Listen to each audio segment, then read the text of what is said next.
Alright guys, welcome to Shrink Wrap 101. I'm going to teach you guys how to shrink wrap a pallet the right way. The first thing you're going to want to do is get your gloves, because you'll find that if you are new to this, you'll burn your hands as you go around, so definitely make sure you get your gloves. They'll be found in the crash kit on your event site. Make sure you keep them the whole time so you have them at the end when you're actually going to be shrink wrapping and getting the pallet ready for shipping. Second thing you're going to do is grab your shrink wrap and tie it around the corner if you don't have anybody to assist you with holding it against the pallet. It's really easy. You put it through the hole, you make a really simple knot. Don't even go out of your way to make it too strong. As long as you have it there, you can see the knot's not even that loose. Before I even get to the wrapping, I just want you guys to take note of how this pallet is built. You know, you have to be mindful of the size of the boxes, the weight of the boxes, and overall just the integrity of the pallet that you're building. Make sure things are squared as much as possible, and make sure that the weight distribution has things on the bottom and lighter things on the top, fuller things on the bottom, and emptier things on the top. Otherwise you'll crush items and the whole thing will be liable to fall. But let's get to the point of this. Start wrapping. You're going to go from the corner that you tied over to the next corner, and you want to stay low to the ground, and you want to catch the next corner so that it actually creates extra stability from the bottom up. Once you catch a corner, you don't really put any tension yet. You start to unroll just using the spool and very carefully making sure you're not breaking any of the plastic, going around, catching the bottom. Don't really pull until you get to like the fourth corner, and you actually made a second layer around the first one that you did.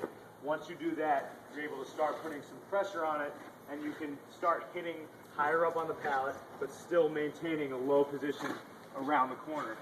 As you do that, you start to just wrap around the same spot a few times. You see that one pushed in, but it's not a big deal. You can just keep going around.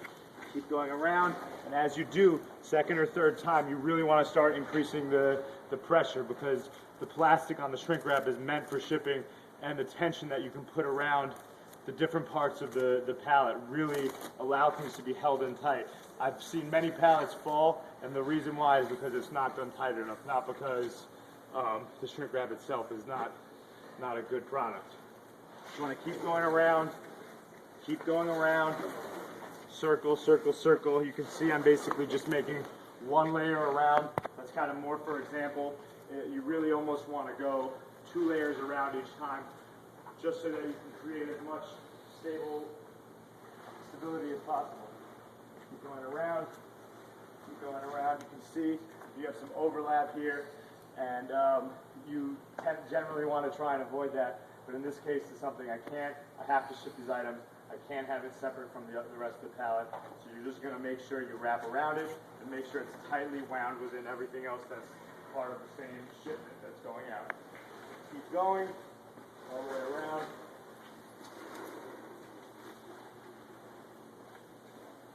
You can see I'm really putting a lot of tension on it before it starts to tear, and if it does, you just want to grab the plastic and use the static to allow it to cling once again, and continue making loops until you really get the whole thing completed. Now that you don't want to stop until you get literally to the very top. You want to get to the top corners, and you almost want to fold in so that you lock everything in, and in case the truck, is hit some rocky roads, you want to make sure that nothing falls off the pallet.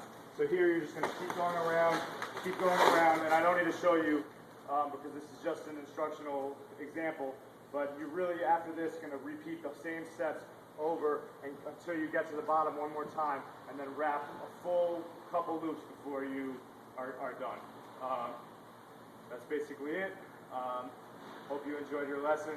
Good luck in your shrink wrapping endeavors.